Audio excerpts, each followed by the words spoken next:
right, Sort of Sports Podcast, episode 92. We're back, baby, and tonight is the women's Final Four. 7 o'clock, we have NC State versus South Carolina, and then at 9:30, we get the big game, UConn versus Iowa. And I've just been incredibly happy with how popular the women's tournament has been this year. It's been more talked about than the men's, at least in my circles. A lot of talk about Caitlin Clark. Got a good amount of friends that can't stand her. And then the other ones that are just like, wow, she's like the best ever. And I was actually working on a video for the main channel, just Ryan Klinger. And it was gonna be called Caitlin Clark is the GOAT. And I was planning on finishing it after this weekend, see what happens with her in the Final Four and the national title. I'll get to predictions later, right? But I was getting ready. I was working on that.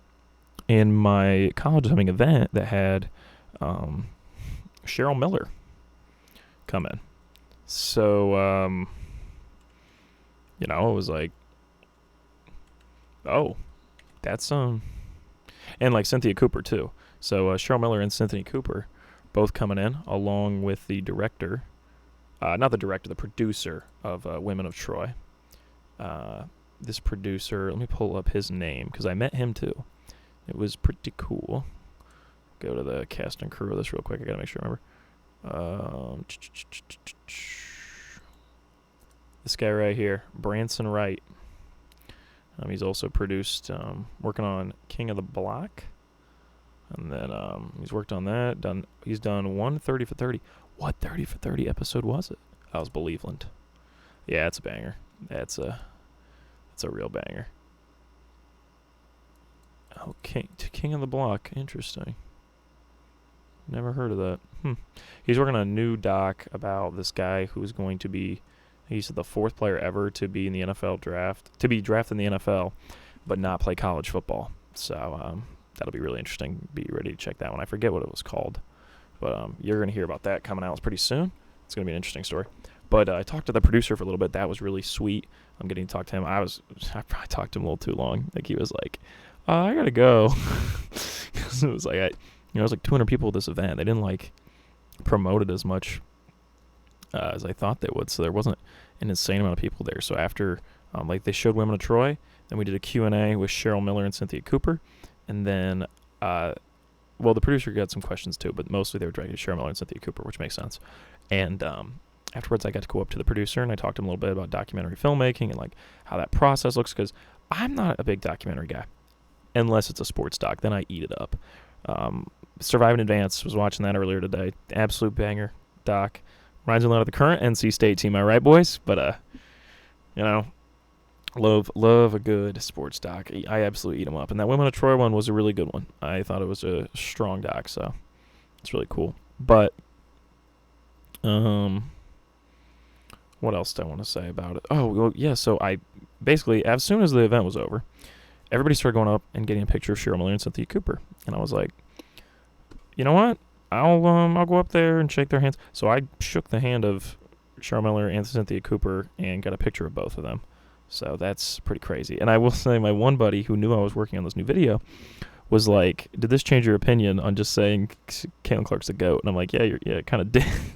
Because they asked Cheryl Miller about it, and she was like, I don't understand why we got to compare. She's like, I know for the men, they always talk about MJ versus LeBron. They're not really ever going to get to a conclusion. They're just going to keep going back and forth. And she's like, I don't understand why we have to pick one definitive and be like, oh, well, Caitlin needs to do this. Caitlin needs to do that to be better. She's like, why don't we just appreciate her for how she is? And Cheryl Miller said, we're too quick to call people GOATs before they've even done anything. And she's like, that's not to disprove the athlete. That's like on us to put so much pressure on them. And then when they don't hit our expectations, now all of a sudden they're a failure. She's like, no, that's stupid. So Cheryl Miller probably, I'd say definitely, easily the most famous person I ever met. And on top of that, I've watched a lot of sports docs. One of the most well-spoken people I've seen in my entire life, like point blank. Just every question, nailed it. Questions you can tell she didn't want to answer, she dodged perfectly. Like questions that she had something to say, she nailed it. Like she nailed her answer. She was absolutely money. Can't say anything more. positive about her. Cynthia Cooper was obviously super fun too, but I'm just saying Cheryl Miller was an incredibly good speaker, which makes sense. She worked in broadcasting for a long time. She's a coach. Makes sense, but incredible speaker. But it was really cool to meet them. And I will say it has kind of changed my video. I don't know if I'm going to say Caitlin Clark is the GOAT. I might entitle it, "It doesn't matter if Caitlin Clark's the GOAT. She's..." I said maybe it'll be like GOAT or not. Caitlin Clark is incredible, and that'll be an appreciation. I'm not sure where I'm going to take the video now.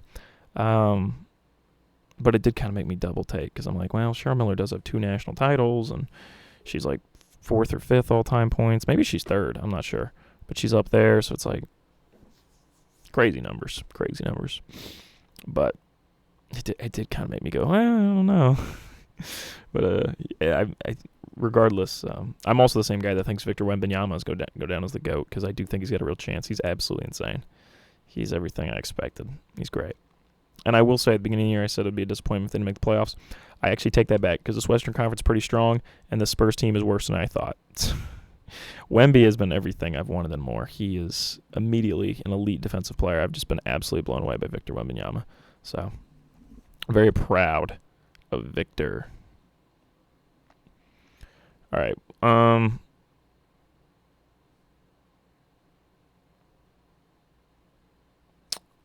Let's talk about, though, what's going on this weekend. And it's actually we gotta redo what happened over the weekend. So first things first, we're gonna cover all women's, then we'll go to all men's. For the women's, couldn't have turned out better on that Friday night. Not Friday night, sorry, on that Monday night game. LSU Iowa was a great game. I was actually rooting for LSU. I think that's just a really entertaining team. I also would kind of love the narrative of Caitlin Clark lost in college. I think that would add more to the Angel Reese and her rivalry, as if Reese, she could never get the better of Reese. Because I think when Caitlin Clark and Reese go to the WNBA, I understand Clark is better than Reese. Like, Reese might not even be a top 5 pick. Like, Cameron Brink is better than Angel Reese. I get that. But both are going to be in the WNBA, and I think this could be the WNBA's magic bird that gets people interested. So I really hope they both do really well. But Caitlin Clark is going to be the thing. If the WNBA is ever going to hit, it's going to be with her. Her and the Indiana Fever. But my favorite women's basketball player for years now has been Paige Beckers. I don't know what I'm going to do after next year. I'm really glad she's come back for next year, so she can be my favorite one last year. Then I got to find somebody new. But Beckers got the big win over Juju. Juju is definitely going to be who they market heavily next year. It's going to be Juju and Paige a lot, and I'm really, really glad Paige is getting a chance to potentially win the national title this year. But couldn't have turned out better. Both those games were very good. I think media-wise, it is more money to have Caitlin Clark in the Final Four or in the national title. That's just she's so great. Everybody's paying attention, and that's really important. And that is, she is making women's basketball huge. She is the most talked about basketball player on the planet right now.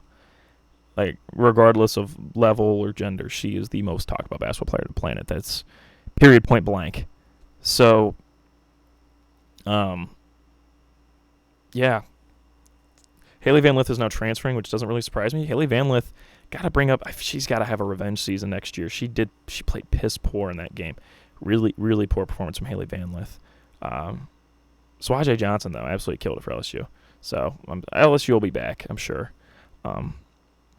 But for that game, 12.1 million viewers is the big thing, right? More watched than the NBA Finals last year. I'm willing. This year's national championship for women is going to be more viewed than the men's, which is how it was last year too. And 12.1 million viewers is more than even the national championship for women's had last year. Last time LSU and Iowa played, so just huge. It's getting super popular, and that's good.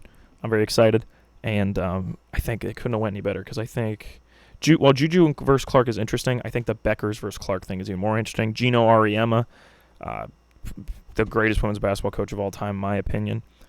And UConn, just an elite program, and they haven't won it in a little while. It's been I say a little while. I think they won in 2018.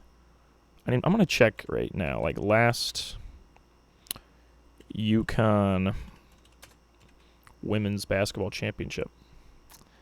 16. Wow, so Gino hasn't won it in 8 years, which is his longest gap ever. Before that, his longest gap was 5 years. So he's on an 8-year drought, longest Gino's ever went without a chip.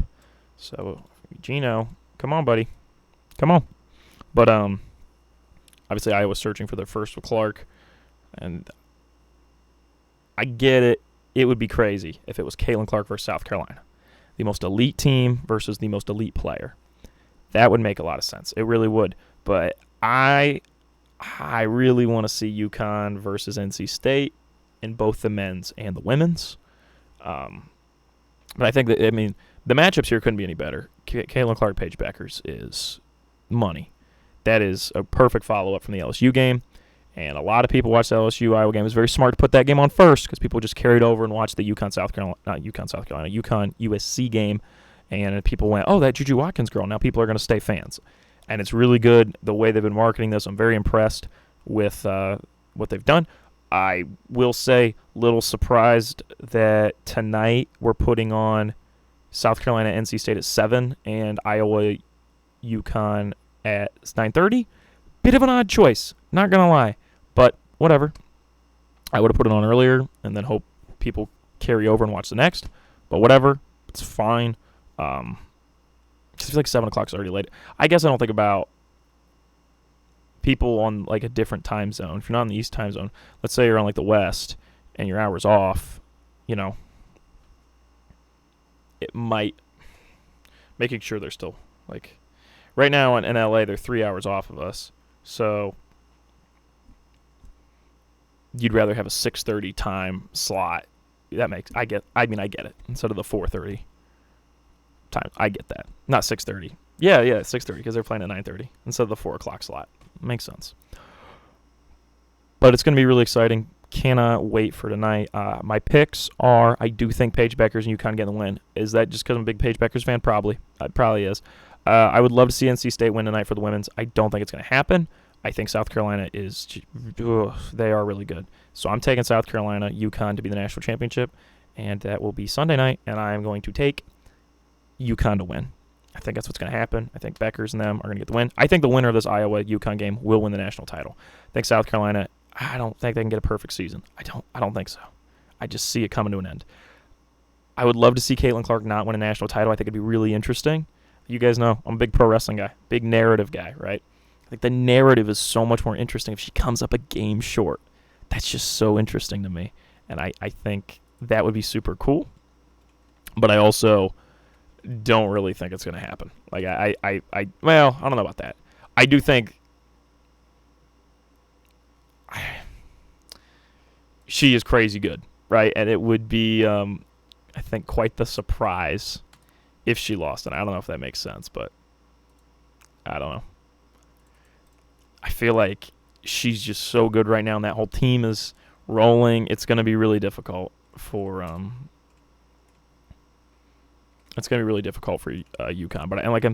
But I'm thinking though, if anybody's going to do it, it's probably going to be UConn. Like, I don't know. Regardless, it's going to be exciting tonight. I think, like I said, couldn't have worked out any better the way this is lined up. I was originally hesitant. I think last week I said in the podcast I was originally hesitant. Why is the Elite Eight LSU, Iowa? This is a huge game. Why is this Elite Eight? It's actually worked out better because now people are locked in. They're going to watch this Final Four game against UConn and then watch, if Iowa wins, Iowa versus South Carolina, which I will admit, it's like David versus Goliath a little bit, but David is also massive. It's like Goliath versus David if he was the size of Godzilla. That's that matchup. Now, it's not David versus Goliath. It's King Kong versus Godzilla. It's literally what it is. It's literally King Kong versus Godzilla. South Carolina's Godzilla, and Caitlin Clark and Iowa would be a King Kong coming at him. But, yeah. I'm taking UConn, though.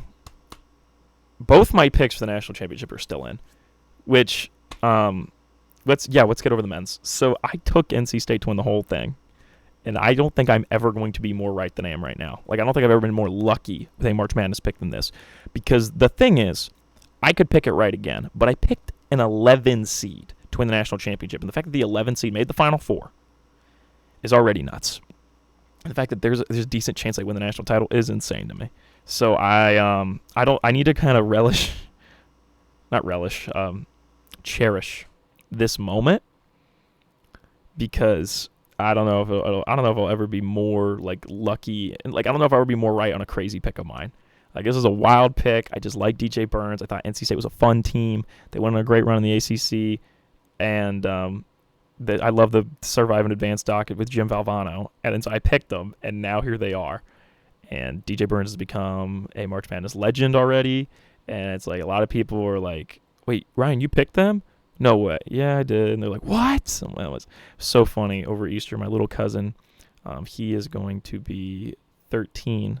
And oh my gosh, 13. Holy shit, I'm old. Wow. He's going to be 13. Goodness. He was like, well, Ryan, nice job picking NC State. That was a great pick. I said, thank you. And he goes, so what made you pick him? I was like, I think DJ Burns is cool because he's a big guy.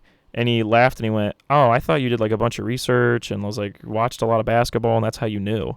I was like, I appreciate how much faith you have in me, buddy. I was like, it's really not that deep. I just thought they were cool and I got lucky. But NC State has become like America's team. DJ Burns is at Applebee's and there was people lined up for miles waiting to see. I don't know if it was actually miles, but it looked like, oh my gosh, there was so many people at that Applebee's to do a meet and greet with him. And so it's really exciting for DJ Burns. And there's rumors he might be drafted to the NFL.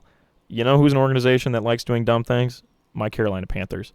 You know what? If the Panthers are going to do something that doesn't make sense, I would love this because odds are he's probably not that great at football, but I would love to have him because I love him and I'm a big Panthers fan. It'd be pretty great. Get Xavier Legette second round, DJ Burns sixth. That'd be epic. That would be pretty epic. Also, I know you guys are going to want me to talk about the fact that Stephon Diggs get traded to the Texans. I took the Texans to win the Super Bowl. I said this back in January. I took them to win Super Bowl 59. So I'm just, once again, I continue to get lucky. I think the Klinger curse, I don't want to say it's over, but it's wearing off. I'm starting to become a pretty lucky guy. Picking the Texans to win the Super Bowl, and they get Stephon Diggs. Picking NC State to win the national championship, they're in the Final Four as an 11 seed. Picking UConn to win the women's, they're in the Final Four. Like, I don't know if that was that crazy, but I'm saying, like, I feel like the Klinger curse might be wearing off. So maybe the Orioles are going to win the World Series. We'll have to see. But I don't want to speak too soon. But starting to feel like Klinger curse is coming off. But NC State would be the first ever team, I think, to defeat the Klinger curse. I don't think I've ever picked the March Madness national champion correct. So, the first ever Klinger curse. I don't think, since I've started this podcast, I have never accurately predicted a champion. Because I remember the year the Bucks won the finals, I took the Sixers. That was back when I liked Joel Embiid. And then all those years I took the White Sox to win. Oh my gosh. I'm serious. I'm thinking in my brain, I'm like, and every Super Bowl I predicted wrong. The only time I got it right, the only one, was the Chiefs-Niners Super Bowl this year. And that was different because I'm thinking, when I'm talking about I'm predicting, I'm thinking when it's my beginning of the season or my beginning of the playoff predictions. Those are what I'm counting. Because when I'm picking the Super Bowl or something like that, I got a 50-50 shot. Even then, I've only predicted the Super Bowl correctly one time since starting this podcast, and it was this year. So even if we were like, oh, well, I'm like, come on. But, if NC State is the first one to break the Klinger curse, I think the Klinger curse, if UConn wins the national championship for women and NC State win it for men, they've both broken the Klinger curse. Because you guys know, I don't even think I need to tell you my prediction. I've taken NC State to beat Purdue. DJ Burns is going to absolutely body Zach Edey, and I can't wait. And on the other end, I'm taking UConn to beat Alabama. Alabama's a fun team, shoots a lot of threes. They could get out on a big run, but I think UConn is just, oh man, they're so good. Oh my gosh, they're so good. So, yeah, take UConn to beat them. And then we got NC State, UConn. What is a better narrative right there? Like, you guys know I love the stories, right? We're going to talk about WrestleMania after this segment. I love the stories. There is no better story than UConn, this behemoth, this empire, losing to the big boy DJ Burns and the 11-seeded NC State that wouldn't even be here unless they won the ACC chip. And the last time they won the national championship, it was one of the greatest Cinderella runs, if not the greatest Cinderella run in NCAA tournament history. With Jim Valvano, and that Wolfpack from 1984. So, or is it 83? Might be 83. Yeah, it's 83. Yep. And is 82 the one that North Carolina wins with MJ? Yeah, that is. Who wins in 84? Mike's last year at UNC. Oh, Georgetown. Good old Pat Ewing. Oh my gosh, UNC didn't even make the tourney? Not tourney, sorry. Didn't make the Final Four? Goodness. That's crazy. UNC, Michael Jordan's last year at North Carolina, they went out in the Sweet 16. Greatest basketball player of all time went out in the Sweet 16. Crazy. Brent Musburger was on the broadcast that year. That's awesome. Good old Brent Musburger. Anyways, also, quick thing. I just learned this week, you know that song from Rocky when he goes, "Take you back, do, take you back," that one? That's Frank Stallone, Sylvester's brother, who made music. He threw him a bone and gave him a song in the movie. I didn't know that was Frank Stallone, as in Sylvester Stallone's brother. That's just crazy to me. I mean, it's not crazy. It's just funny I never knew that. Banger song. It's actually on my liked for Spotify. Like, I love that song. The song's good. So, as far as March Madness goes, it looked like a minute there it was not going to be that fun of a tournament. I was like, oh, okay, it looks like we had some upsets first round, but second round it kind of balanced out, whatever. And then the Sweet 16 Elite 8 got weird. We got Clemson, Alabama as a matchup. Like, things started getting odd. And this Final Four, I like. I don't like there's 2 1 seeds, especially because Purdue is the most boring 1 seed here. Like, out of all the 1 seeds, they were the one that was least interesting. Purdue's just not interesting at all. UConn being here feels like it was needed. Like, I'm not going to lie. Them being, like, this empire of power, and it's like Hurley looking to be, like, the coach of this generation. And if it's like there's any team that you could believe go back-to-back, it's this one. Like, it's honestly nuts. And you just feel like every year for the next 10 years, like, Dan Hurley and UConn is just going to be a threat every year. And then you got NC State, which has been a great team, great Cinderella run here. And then we talk about Alabama, a team that everybody was just kind of like, oh, yeah, they're fine, but they're better last year, and they were better the year before that. And it's like, no, this is their year. Like, this is the year that they finally break in and get to the Final Four, which is so funny because obviously they were better last year and they were better the year before, but somehow this is the team that breaks through and gets to the Final Four. So I like every single team has a different vibe. Purdue is no one really likes us, and we're trying to prove everybody wrong because we lost in the first round last year. Keep up the streak of if you lose in the first round as a 1 seed, you win the national championship the next year. That Virginia did. And then UConn is holding up the whole, we're looking to be like the mecca of college basketball. And I mean, they could really well become that. I'm serious. And then, so I mean, it's always been a good program, but Dan Hurley's just a hell of a coach. So gotta give him credit. And then Alabama, it's like, oh, this feels a couple years too late, but that's interesting. And then you got NC State, which obviously is just a great fun story. So I like that every team feels unique. The easily the worst possible national championship, that would be UConn Purdue, because then we're rooting for a team to go back-to-back, or you're rooting for Purdue, which I don't think anyone really messes with this Purdue team. It's so funny because Purdue used to be so fun. Like, the Jaden Ivey team was fun. The Carson Edwards team was so much fun. But this team no one cares for. And I just think it's hilarious. And I don't think Zach Edey's a terrible guy. I just don't really like him. I don't know what it is. I'm being honest. It's not even the thing that he's like, oh, he's tall and he's not that good. It's not even that. I just don't really enjoy watching him play. I think their system is throw it down low to Zach, have him post up. If he's not open, kick it out for 3, which I understand NC State's style is the same. I get that. I just like DJ Burns more because he's very fun. I don't know. There's just something about this Purdue team I don't mess with, and I genuinely don't know what it is. I'm being serious. Really don't know. It's like they have zero aura. That's honestly what it is. There's just not a lot of aura on this Purdue team. They just don't have like a cool vibe. That's straight up. Like, I don't know. I'm trying to think of like the NFL equivalent to this. It's like a team with no aura in the NFL. But they have to be like a pretty good team, so give me a moment to think.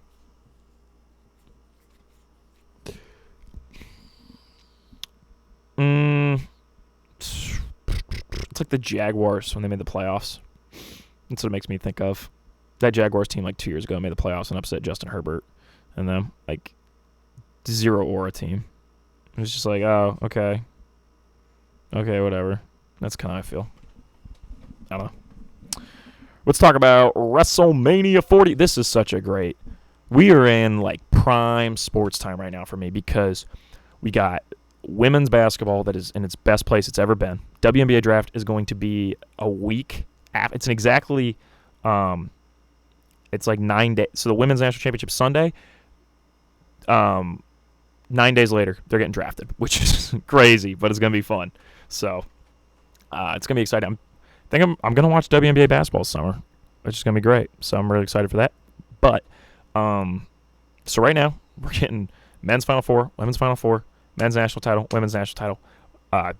Really happy the way both those tournaments turned out. I think the women's is just really in a great spot. And I think, I was talking to a friend of mine. He's like, well, once Caitlin Clark's done, he's like, do you think the popularity is going to stick? And he's like, I don't really know. And I'm like, I think now they figured out, they've got people interested. They just got to keep showcasing those stars like Juju Watkins, like Paige Beckers, and the people will come and the people will find new heroes. And I think the women's game is just going to continue to get bigger and bigger, and that's great. I think it's really good.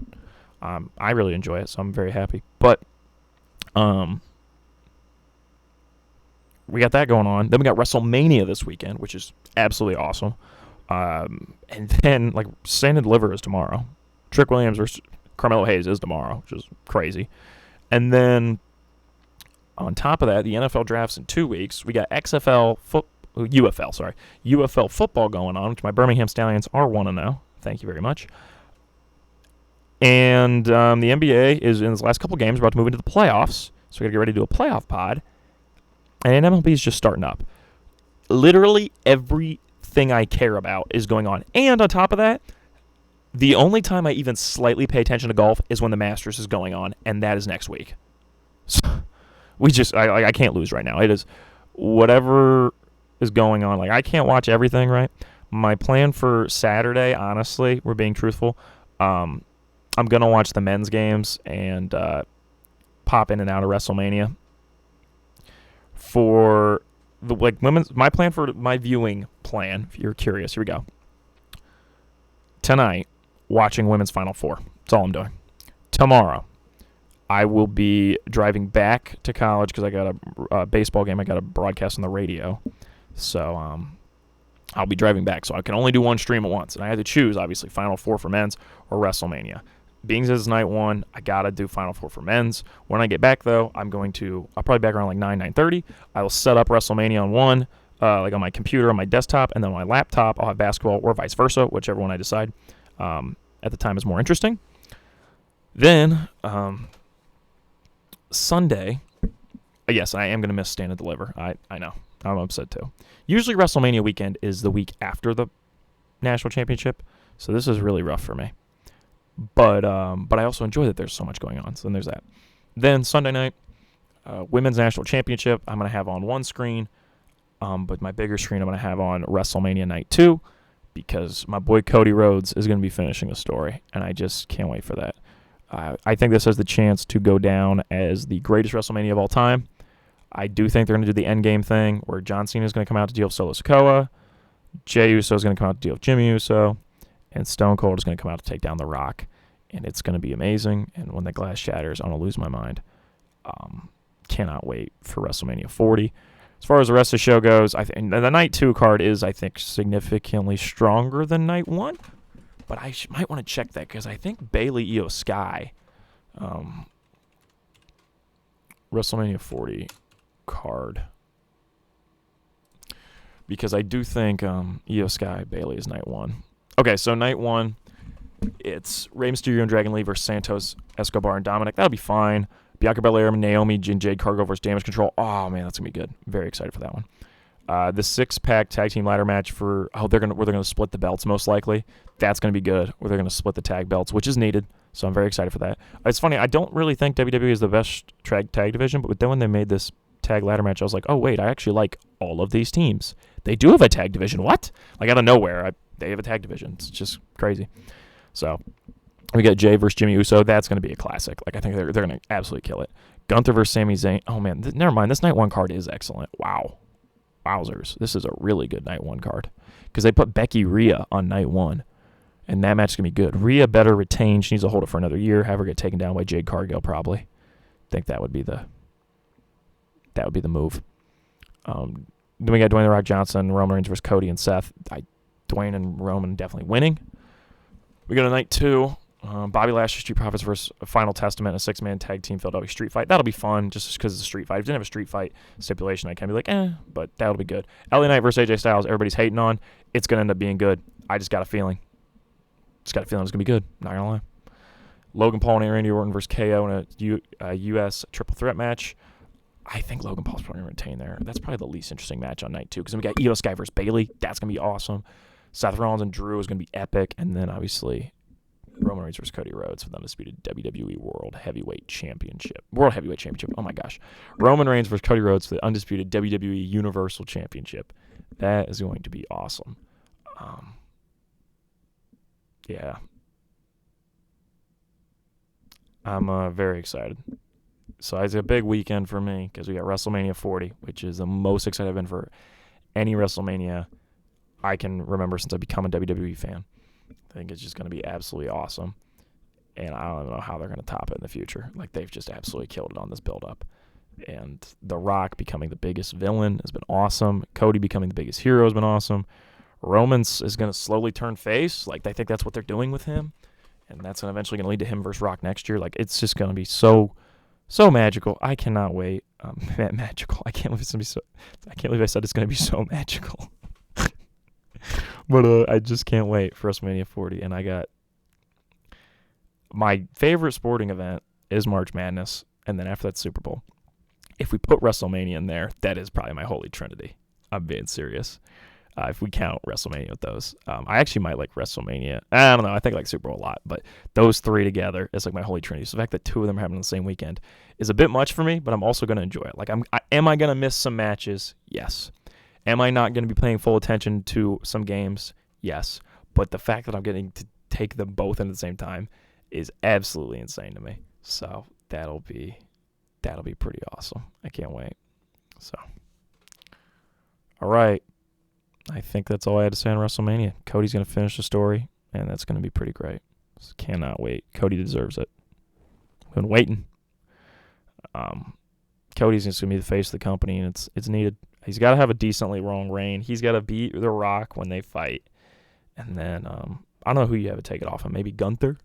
But you know Gunther's going to be a long reign. So maybe you have Cody hold it a year. Have him lose the next Mania. I don't know.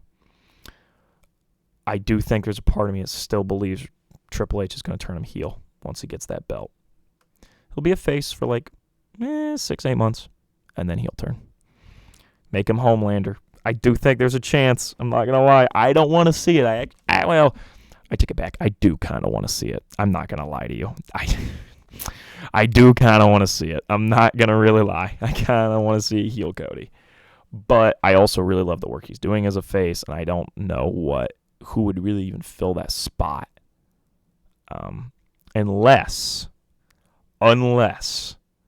it would be you turn Roman face to defeat The Rock, then you have Cody heel, and then if you could make it interesting, at WrestleMania 42, it's Roman Cody, and Roman's the face and Cody's the heel. That would be money. I don't know if they're going to do that though, because that's, it's building your company. Your WrestleMania main events, 39, 40, and then 42 were the same they're the same thing, but that would also be really awesome. So, I don't know. Just my thought. That would be pretty cool. Just a little fantasy booking out there. Dalton, if you made it this far, you skipped into this part. Hopefully I lived up to your hype because I know you love my fantasy booking stuff. So maybe you find that interesting right there. Maybe you have Cody go up against a big face next year and he slowly turns heel. Like a big face wins the Rumble. Everybody's excited for him. It's like LA Knight, right? I love LA Knight. I think LA Knight should win Money in the Bank. But let's say LA Knight doesn't, right? He wins the Rumble. It is going to be LA Knight versus Cody Rhodes. Everybody's excited for LA Knight, face versus face. And then Cody turns full evil, and he beats LA Knight at WrestleMania. Everybody's upset. And then he holds it for another year. Roman wins the Rumble. Roman versus Cody, face versus heel. But now Roman's the face. That would be pretty cool. Wow, I just thought of this as I was recording this. That honestly would be sweet. Maybe you might be listening. It's like, oh, I'm done with those two. I don't know. Those are the two guys of this era. The Renaissance era is because Roman Reigns started it. Cody Rhodes came over and became the face of the company. And so I think that would be kind of poetic, right? They flipped roles, and that was the last time they fought. One last Mania run, except now the roles are reversed. That would be so cool. So cool. And there'd be no better way to send off Roman. Like, if Roman wants to be done after that, boom, perfect. Cody's going to wrestle until he's like 60. You know that. I don't know. Just interesting, though. Just an interesting idea. Interesting thought experiment. Maybe they won't do it. Maybe I'm crazy. But that would be pretty cool, wouldn't it? Okay, let's wrap up with some ramblings of reels and writings. Rewatched Aladdin the other day. It's been a while. I think I'm going to watch a decent amount of animated movies that I haven't watched forever. Because I've watched DreamWorks movies over the years, because DreamWorks is my favorite. I like them best. And I watched a decent amount of Pixar movies because my sister and I, when we were younger, watched a lot. Like, when I was really little.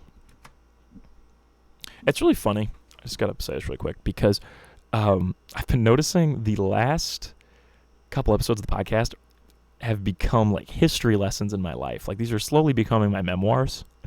And I just think that's funny. Like, at some point, if I ever, get famous enough that people care, somebody could go through and start clipping parts of these pods that are like 20-minute chunks where it's just me telling about my life when I was younger and like different sporting events or movies or TV shows that affected me. And it's just funny. It's like I'm getting to the age where I have enough things to pull from to be like, oh, I've never brought this up. You know what I mean? Like, the older you get, the more more experiences you have, you're going to tell about the more recent ones. So when you think back, you're like, oh, I forgot when I was 6, like what I used to do with this and, stuff like that. But anyways, when I was really little, I would spend the days at my grandmother's because my mom teaches high school English and my father still does farm. He's a farmer. And so I'd be at my grandma's all day. And then even when I got older and I started going to school, I got out of school, my bus dropped me off at my grandma's, and I was there till like 4 o'clock. So like usually like 2 hours until my mom got there. So, and I did that all the way till I believe 6th grade, actually. But when I was really little, my older sister and my older cousin, and and then my little cousin, we would all be together. So it was the 4 of us. All 3 of them were girls. And we would watch a lot of the old Disney films. And I say old Disney films. I'm talking Snow White. Like, I'm talking about pre-Renaissance era Disney movies. Like, pretty much like all, like Fox and the Hound, the Robin Hood Disney movie, which is to this day is one of my favorite animated movies of all time. The Robin Hood and Little Joe walking through the forest. That one. That's such a good Robin Hood movie. Goodness. And just a good movie in general. I love that movie. I love that movie. And that made me a big Robin Hood guy. I think it's very funny. My grandma really introduced me to a lot of, like, to this day, the reason I love adventure movies so much, she introduced me to a lot of those. She introduced me to Indiana Jones and Robin Hood. We watched Sahara when I got a little older. And, like, those movies, that's why I love, like, adventure movies like that, is because she showed me all those. National Treasure. She showed me National Treasure. It's like that. And that's why I think I really like Aladdin. Aladdin is... So, let me run through. So, I remember watching Robin Hood very little age. And then we watched... we would watch Snow White, which I thought was fine. And Sleeping Beauty, which is so funny to me. Because we watched Sleeping Beauty. And my grandma did not own Little Mermaid or Beauty and the Beast. And we had Aladdin on VHS, my parents. I actually can picture that VHS box. Do you guys remember those VHS boxes, the Disney ones, where they're like plastic? Because they're for children. Like, they didn't put them in sleeves. They put them in like plastic things. You opened up like plastic books. A couple years back, Genevieve, it was before Genevieve and I were dating, but her and like some of our friends went to Goodwill, and I wasn't with them, and they bought me Bug's Life on VHS because I have a VHS player in the basement, and they know I like watching VHSs. I still do love watching VHSs, but my TV that plays VHSs broke, so I'm kind of upset. But that's like I said, this is slowly becoming my memoirs. Anyways, bought me a Bug's Life, so I actually have a Bug's Life on VHS, but it's in that plastic like book thing they used to do, right? So I know my parents have Aladdin because I could picture the VHS in my house. So I'm watching Aladdin, and I really liked Aladdin because Aladdin was like those adventure movies I loved. It reminded me of Indiana Jones and like Robin Hood, where it's like swashbuckling adventure, and I loved that. And I remember my grandma's, we would watch, like I said, Sleeping Beauty and Snow White. And then at some point she bought Peter Pan, and we watched Peter Pan a lot. Because we enjoyed that, like, the Dreamland, like Neverland world, and we thought that was cool. And Captain Hook's such a fun villain, especially when you're a kid. And like the crocodile, that's so fun. So like we really liked Peter Pan when we were younger, and we watched those. And then my babysitter at the time was like, and my grandma had like these toys that were like the princesses, and I would play out little stories with them, and I'd make them up. And my babysitter was like, well, Ryan, you need to see Little Mermaid since you've never seen it. And so my babysitter brought over Little Mermaid. And I remember my sister and I watching it for the first time. And I was like, oh, that was pretty sick. And I remember thinking Ursula was like the coolest villain I had seen in any movie ever. Like, she was like scary. Now, when you're a little kid, you don't really think the villain's cool. You're just like, wow, that really was spooky. And that's kind of what I thought. I was like, Ursula's so spooky, but there's something about her that was like super memorable. So then she just became the bad guy of all the stories I would tell with the little princess figures that my grandma had. I just used Ursula for everything. Like, Ursula took Maleficent's role, which is just funny because nowadays, like, I know now that I'm older, like, Maleficent's a very popular Disney villain, and I just think it's funny because, like, as a kid, I just thought Ursula was the shit. I was like, well, she should just always be the bad guy because she's terrifying. But so we'd watch that, and then I watched Beauty and the Beast at some point. I think my grandma has that on VHS. She bought it at some point, or she like found it. I don't know. And I remember my little Marlo and Marnie, which are my cousins, and my sister Paige. They did not. I don't think they liked Beauty and the Beast as much because I don't remember watching it as much. But I remember to this day which one I loved the most, and it was Sleeping Beauty. And I don't know why. When I think about that movie, like, I saw a frame of it. I was sometimes I go on a run where I watch a bunch of Shea Frillis videos, and that's what I've been doing. And he was talking about Sleeping Beauty. He's like, oh, it's really good, da da da da. And I was like, oh my gosh, like, I was seeing frames of it, and I was like, I completely remember that movie so much. And I didn't even think about the fact it's not a musical. That never even really crossed my mind that basically all those early Disney, all the like pre-Little Mermaid stuff weren't like that. Like, some of them had some songs, but for the most part, Little Mermaid is like the first one that like made that Disney brand where we're Broadway musicals with cartoon films, like animated films. Little Mermaid made that the standard. I never really thought about that until like now, like this age, which is just funny.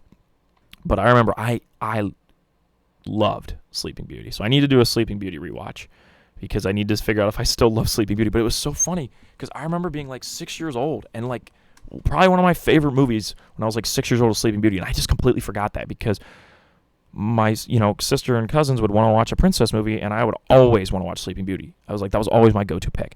And I can picture the DVD cover that my grandma has. It's purple, and it has her laying down, and it says Disney's Sleeping Beauty, and then underneath it's Maleficent. I could picture it. Maybe she's the dragon in that. I don't know, but I just remember, gosh, I loved Sleeping Beauty, and I just think it's so funny. And I also think this is maybe why I'm such a big romance guy. I love, even in real life. I really hope Genevieve gets this far and like just laughs at me. I think I'm a romantic guy. I try to be, at least. But I love romance movies. I love rom-coms. Even like just straight up romance. I would say Crazy Stupid Love, while funny, isn't. I'd say it kind of as a rom-com. But I just love romance in movies. Like, if a movie doesn't have romance, I'm low-key kind of like, I don't want to throw a romance into every movie. Not every movie needs a romance. I understand that. Interstellar doesn't have a romance. I get it. It's a father-daughter story, and that's good. I understand. Didn't need to be a romance. Not every movie needs to have a romance. But I do love romance movies. The Lego Movie, one of my favorite movie romances. I know you're laughing. Stop laughing. I had a crush on Wild Style as a kid too. But maybe that is why. Like, I've talked before on the podcast this podcast right here.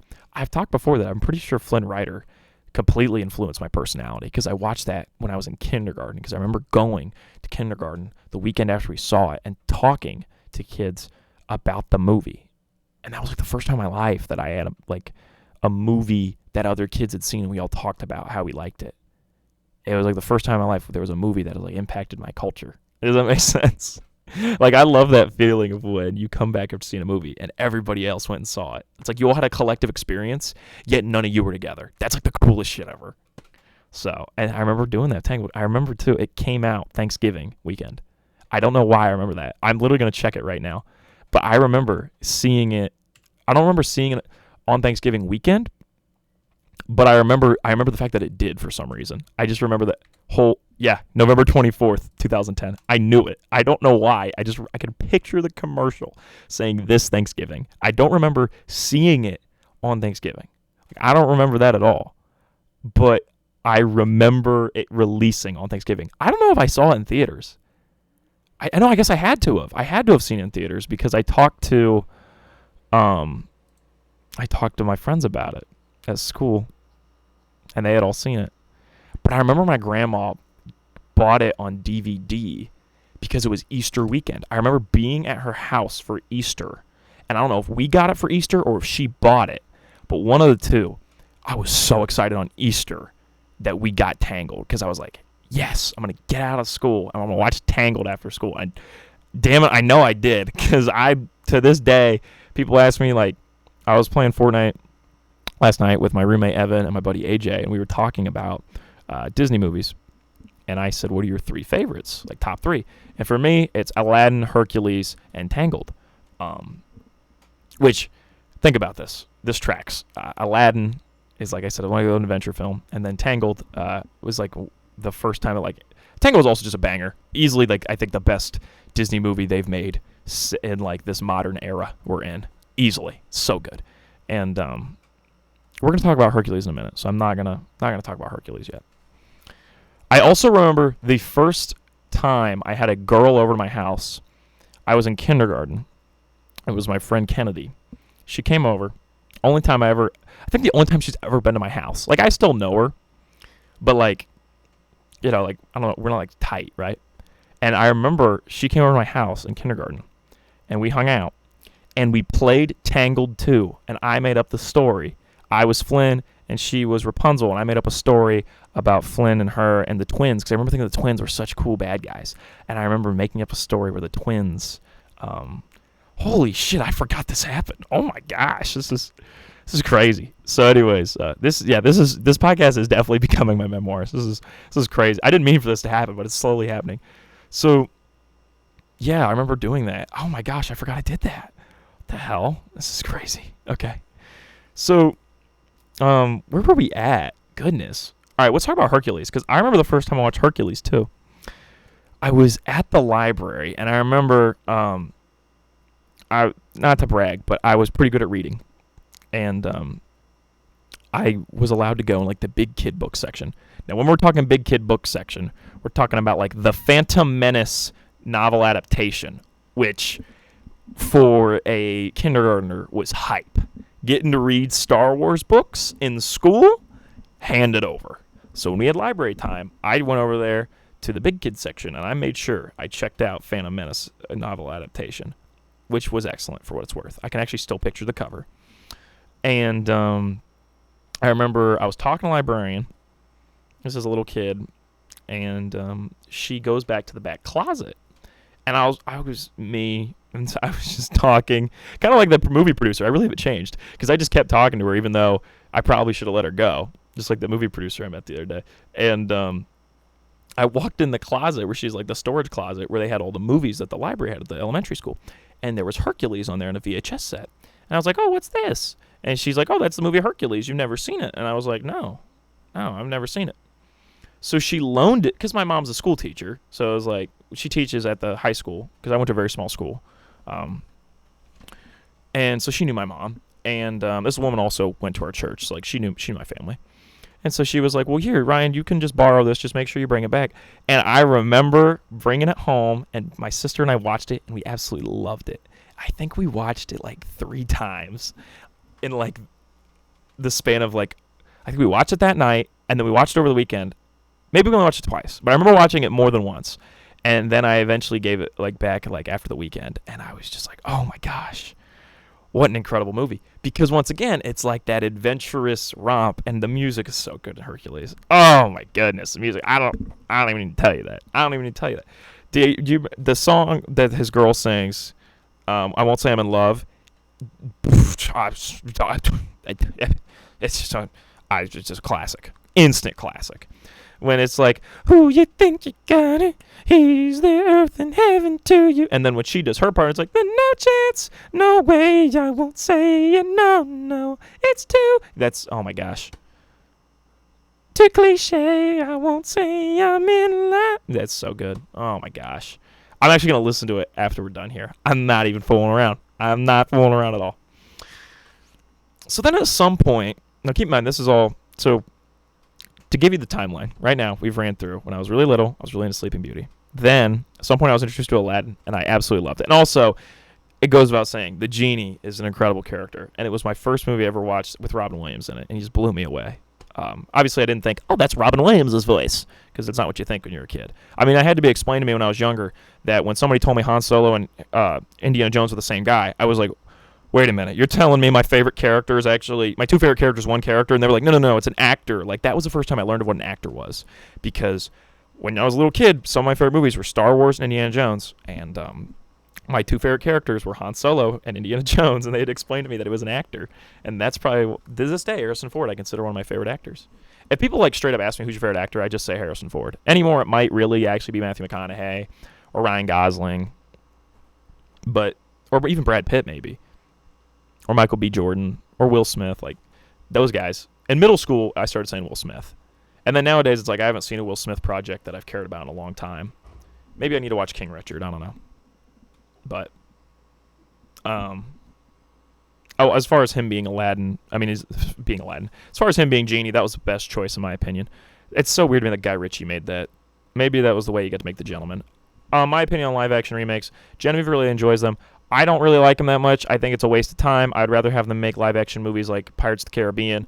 And when Disney tried to make like cool live-action movies, that was great. Granted, they tried to have Artemis Fowl, but that movie I heard was absolutely awful. So I don't really know what the answer is. But I would just like for them. They're making a Mufasa movie. Like, what the hell are we doing? I don't need the Lion King cinematic universe. If anything, adapt the second one, Lion King 2, straight to DVD. That was actually a banger. My sister and I still love that movie. Some of those DVD sequels underrated. But anyways, where are we at? So I like Sleeping Beauty, then I watched Aladdin, then introduced Hercules, blew my mind. Okay, some point in here, my parents bought us Mulan on DVD, and my sister and I remember we kept that in our camper, and we'd go camping. We'd probably watch Mulan every other night, not even fooling around. It was that and Cats and Dogs on repeat.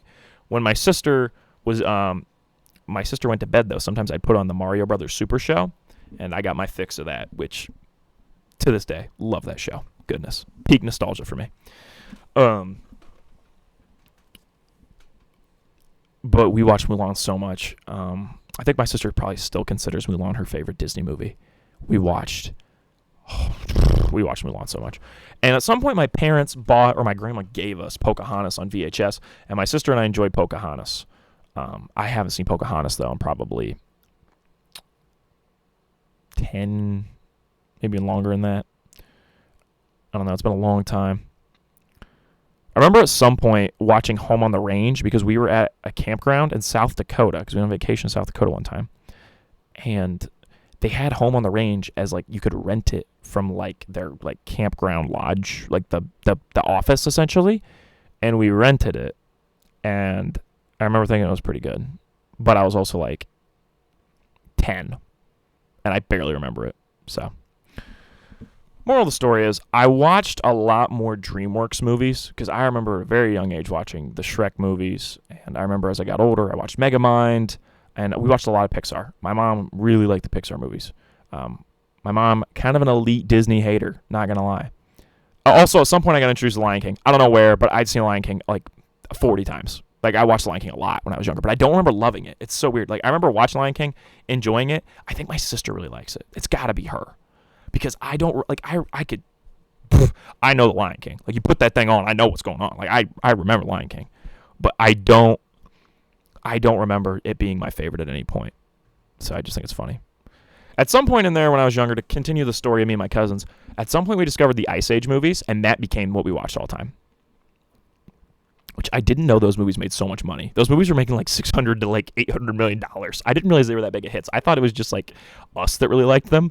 No, apparently those movies were absolutely gangbusters for Blue Sky. So props to them, because I love all of those movies except the fifth one. Not a big fan of the fifth one. But I remember doing marathons. Like, we would go over to my grandma's in the summer, and we would hang out. Like, she would like to watch over us for like maybe like 2 days, right? And we would like plan out. We would watch Ice Age 1 in the morning, and then that night we'd watch the Meltdown. Then we would watch Dawn of Dinosaurs the next morning, and we would watch Continental Drift that night. Or sometimes we would double up, and we watch Continental Drift and Dawn of Dinosaurs in the same night, because it was the big last night, which is like 3 hours of Ice Age. Just incredible work from my grandpa and grandma. Just incredible work from them. Gotta love it. But that became, we started watching all the time, and we just kind of faded away from watching Sleeping Beauty. And man, Sleeping Beauty, I gotta rewatch it. But yeah, I like Beauty and the Beast. I like Little Mermaid. I remember them very well. It's so interesting how like memorable animated films are to you. It's just so odd. Like, I remember watching some live action movies when I was a kid. Don't get me wrong, but I can remember so clearly like watching Over the Hedge, even though like I did a rewatch Over the Hedge like 2 years ago. But like before that, I could still remember it so clearly. And it's so interesting to me. Like, I don't know what it is about when you watch animated stuff when you're younger, but you remember it so much more clearly. And I think just in general, I remember animated film. I have very good memory, but I remember animated films so distinctly. I don't know what it is. Somebody needs to do like a research paper on like the way your brain processes animated stuff. Because I like, you don't really forget it. I don't know. Wow, this segment went so much longer than I expected. I did not mean for this. This just kind of happened. Hopefully it's been fun. But yeah, so I kind of in the midst of rewatching a lot of those old movies that I haven't seen in forever. And it's so weird because I can remember the first time I watched a Goofy movie, which is so weird because I was probably 7. I was at my grandpa's, not the ones that we watched Ice Age at, the other one, my other set of grandparents. And it was just on like Disney Channel or whatever, and I watched a Goofy movie. And I remember thinking it was really good, but I never got to see it again because it was like, before I was at the age where I would be like, hey, I'm gonna, stream it. Like, it was before like I could stream anything, and it was back in the days like you caught it on TV once, and unless you told your mom you really liked it and you wanted her to look for it at the store, you weren't gonna get it. And I don't know if I liked it enough to ever look for it at the store. I just thought it was fun one time. So yeah. And then I remember watching Lilo and Stitch one time. And my great uncle Jim's, rest in peace, my great uncle Jim, was a good guy. And I remember one time I was at his house for like a Christmas party, and I was a little kid, and the parents, like all the adults, were playing cards. So the kids were just left to entertain ourselves, and we were like playing a game, and we turned on TV while we were like playing, like, I don't know, I think I was playing with like an action figure or something. I got a Blue Beetle action figure, I remember that year. I don't know how I remember that, but I remember getting a Blue Beetle action figure and an Optimus Prime one. And I remember playing with those while Lilo and Stitch was on. And that is still to this day the only time I watched Lilo and Stitch. Which is like crazy because I know that movie's like very, very beloved. Beloved? I'm not sure. I don't know. Anyways, it's so weird that I can remember all this so distinctly. I remember going to see Toy Story 3 in theaters. Like, I'm not going to get started on Pixar stuff because I know I can remember a lot of those. Like, my first time watching those. That's a whole nother. We'll do that whenever. Because right now I'm in the mood to rewatch a lot of these old Disney movies. And some of the ones I haven't seen, like I've never seen Atlantis, never seen Treasure Planet. I remember reading about Treasure Planet in a book at the library. I don't know what book it was. Might have been an adaptation. Yeah, like a novelization. Right. But it was like, but I've never actually watched Treasure Planet, so I'm very intrigued. I don't actually know if I've seen Emperor's New Groove. I think I convinced myself I have, but I don't think I have. I'm being honest. I don't think I've seen Emperor's New Groove. So I'm very excited because that seems like a movie that I would very much enjoy. I've seen Tarzan once. I don't remember where, but I remember watching it one time. I think it was on TV and my mom put it on, something like that. I don't know what it was. But like I said, I have very distinct memories watching Little Mermaid for the first time. I know at some point I got to see Beauty and the Beast. I don't know when, but I know my parents, I can picture the VHS in our basement. So my mom got it from my grandma, or she found it somewhere, something like that. We got Beauty and the Beast at some point. And I like Beauty and the Beast, but it's not a favorite of mine. So I'm going to do this big rewatch, and I'm very excited. Like, I've never seen The Great Mouse Detective.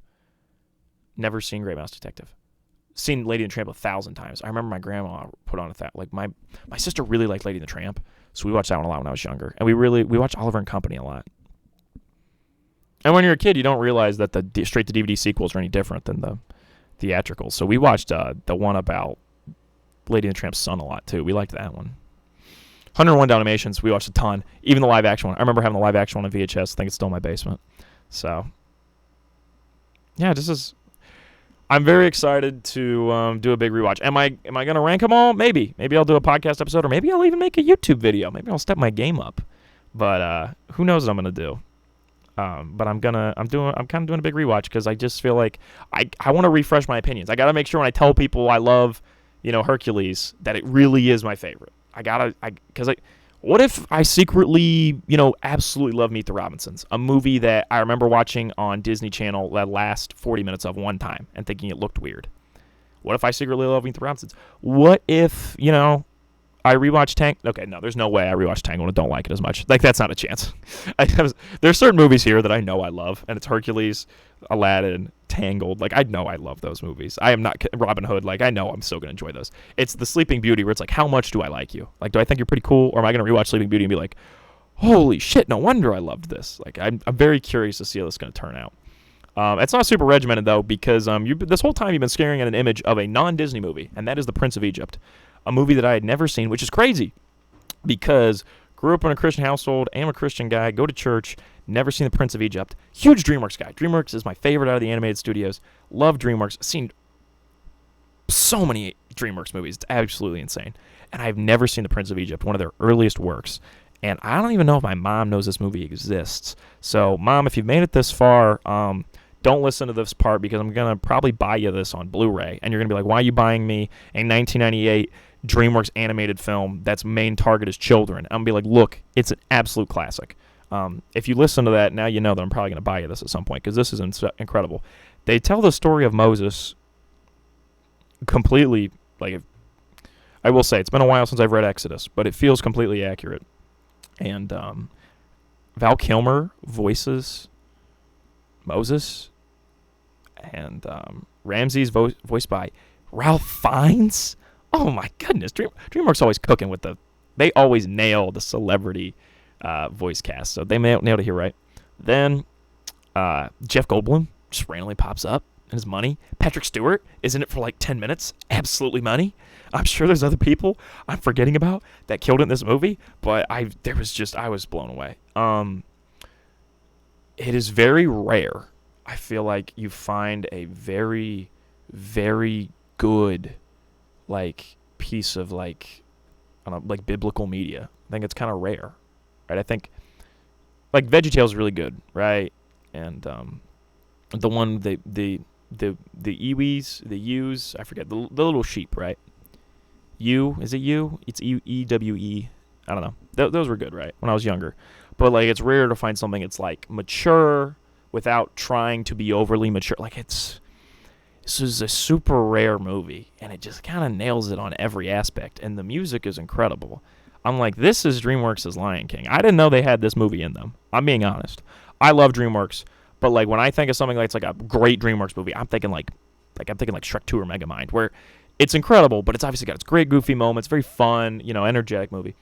This is not that. This feels like an art piece. It's really impressive. I don't know how they did this.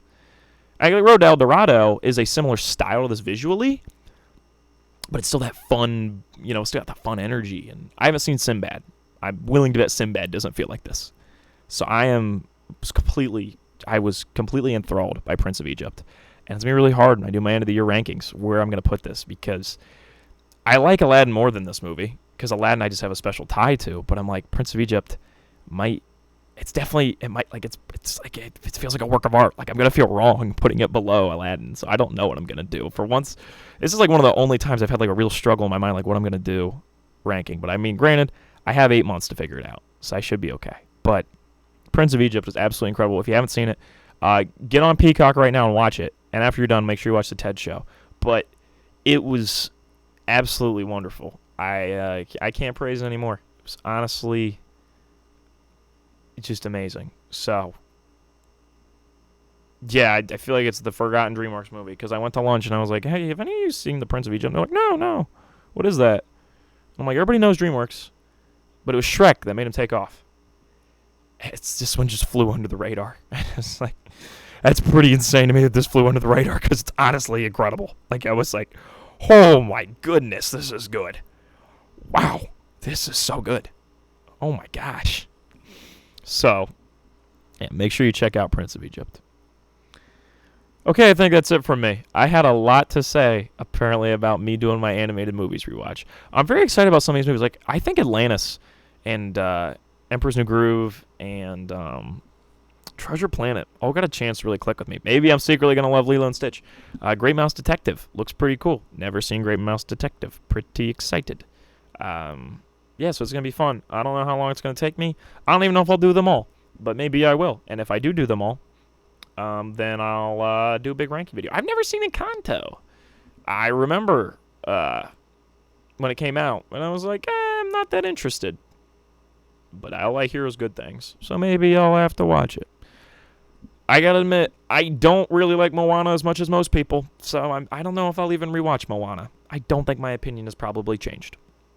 Gonna be really honest. But yeah, that's all from me. Thanks for, Hunchback of Notre Dame. I remember watching that one time and being like, that's fine. I'm very intrigued to see how I feel about it now, because I have no clue. Like, I can't decide if I'm gonna be like, because like some of these I'm very excited for. Like, I'm super excited for this Atlantis movie. I'm like, oh, this sounds cool. Whereas like, it's like Tarzan and Hunchback of Notre Dame, I have no clue how I'm gonna feel. Like, if you're really honest, like a part of me is like, I'm kind of like, I don't really know what I'm gonna think about this. But then there's the other part of me that's like, what if this ends up being the one that's a banger? I don't know. So I'm very intrigued. I can't name you a single song from Hunchback of Notre Dame. I think his name's Quasimodo. I know the bad guy is like an evil Catholic man, right? Evil Catholic man. Oh, goodness. Okay. Either way, I'm very excited to partake. Whatever. I'm very excited. I can't wait. It's gonna be a great time. So I'll keep you guys posted on where I'm at. And if I finish this year having rewatched all of these, I'm gonna be pretty freaking proud of myself. And they're pretty easy to rewatch, I'd say, because most of these movies are like an hour 30 tops. A couple of them are an hour 45, and those are the really ambitious ones. So feeling pretty good. I don't know if I'm gonna rewatch Frozen. I really don't know if I can do that. I also don't know if I can watch Frozen 2. I've never seen it. All I've seen is Lost in the Woods, and I'm pretty sure it's the best part. So then there's that.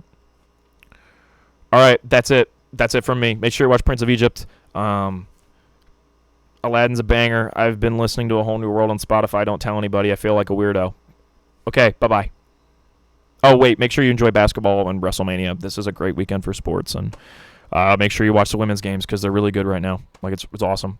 And go NC State, go UConn, go Cody Rhodes. I think I got it all covered. Damian Priest is going to cash in during Seth Rollins versus Drew McIntyre, because like they don't know what else to do with it. But I'm fine with that anyway, so it's okay. Drew McIntyre will get the belt at some point. He needs to. He'll probably defeat Damian Priest for it. Okay, I think that's it. Whoa, you're only smoking mirrors. Whoa.